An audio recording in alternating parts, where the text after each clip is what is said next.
Installation des équipements en R32.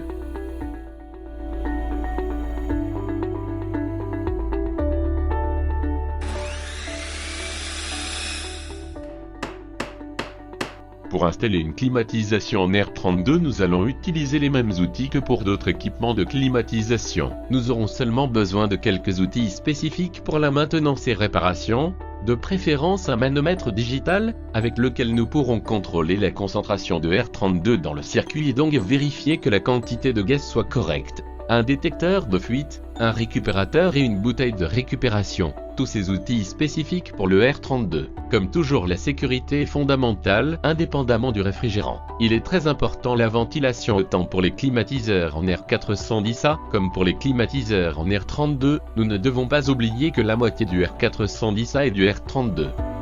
La première étape consiste à faire un dujonnage dans la liaison frigorifique pour pouvoir la connecter. Premièrement, il faut retirer l'écrou de la liaison frigorifique avec l'aide d'une clé double. Il est important d'utiliser le contre-écrou fourni avec le matériel et non un autre. Après, il faut couper les liaisons frigorifiques avec un coupe-tube à la longueur appropriée. Lors du dujonnage, nous devons respecter les trois principes fondamentaux des liaisons frigorifiques, sec, propre et étanche. En coupant la surface finale, quelques bavures apparaissent. Nous allons les enlever avec un alésoir. Il convient d'incliner le tuyau vers le bas, pour éviter que les copeaux se déplacent vers l'intérieur. Nous créons le dujonnage en utilisant les outils recommandés.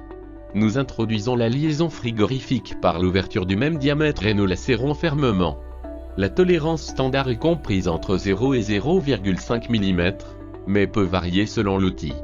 Après avoir réglé la liaison, on tourne le manche jusqu'à ce qu'il fasse clic, ce qui nous indique que le processus est terminé.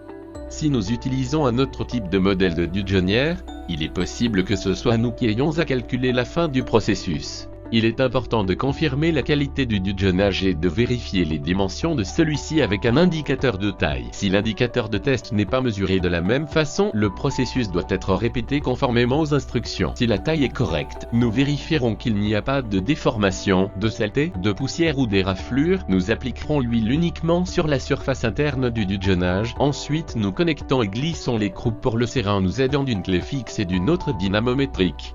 Avant d'appliquer la paire de serrage, on retourne l'écrou à 60 degrés pour éviter de trop presser la liaison frigorifique.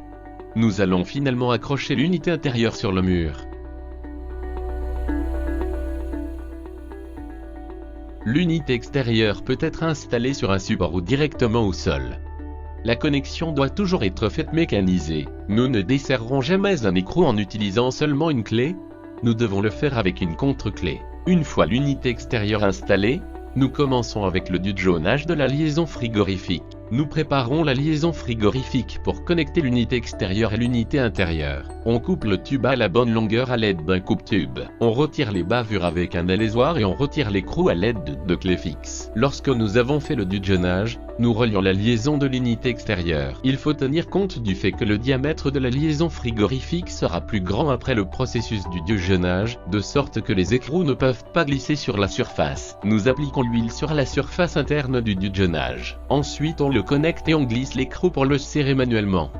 Ce ne sont que quelques tours jusqu'à ce qu'il soit complètement fixé. Nous serrons à l'aide d'une clé fixe et d'une dynamométrique. Avant d'appliquer la paire de serrage, on réajuste l'écrou à 60 degrés pour qu'il n'affecte pas la liaison frigorifique. Il est recommandé de faire un test d'étanchéité. Pour cela, nous utilisons un cylindre à nitrogène sec opéré avec son monoréducteur correspondant. Le processus de vide est fait pour obtenir la pression atmosphérique et s'assurer qu'il n'y a pas d'humidité dans le circuit. Il faut pour cela le vacuomètre.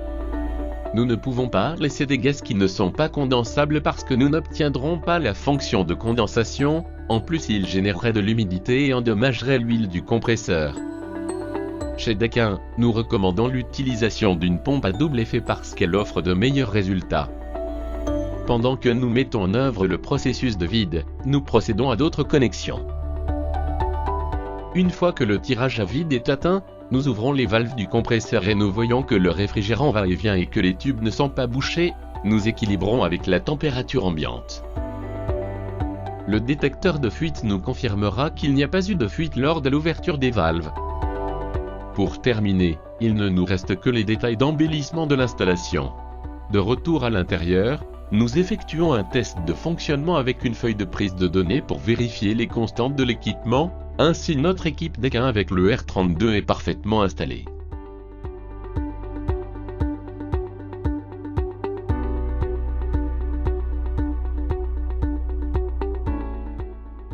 D'Équin en R32.